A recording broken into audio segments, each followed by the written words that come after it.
Hey guys, welcome back Arafat বড় YouTube channel. Guys, চলে আসলাম নতুন আরও একটি ভিডিও নিয়ে।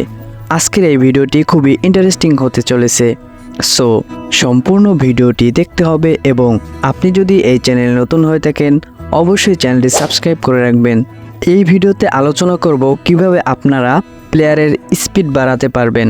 অনেকেই নতুন আছেন, প্লেয়ারের স্পিড বাড়ানোর কৌশল সম্পর্কে জানেন না, বা অনেকেই আছেন যে কিভাবে প্লেয়ারের স্পিড বাড়াতে হয় তা জানেন না।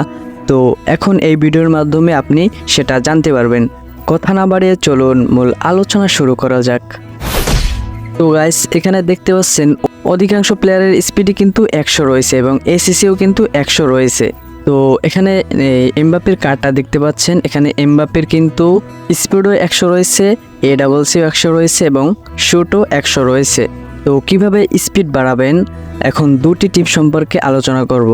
প্রথম টিপসটি অনেকে জানলেও শেষের টিপসটি কিন্তু সবাই জানেন না।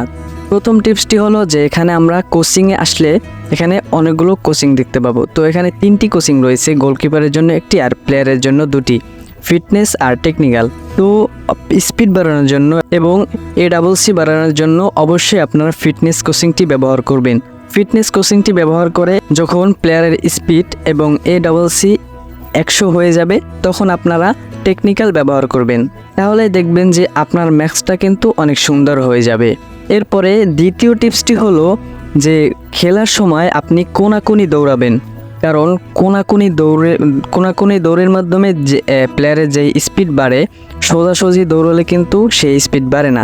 সুতরাং আপনি যখন কাউন্টার অ্যাটাকে যাবেন তখন অবশ্যই আপনি কোনো একটি সাইড দিয়ে দৌড়ানোর চেষ্টা করবেন। যদি কোনো একটি সাইড দিয়ে কোনো একটি কোনা দিয়ে দৌড়ান তাহলে কিন্তু দেখবেন যে প্লেয়ারের স্পিড বেড়ে যাবে।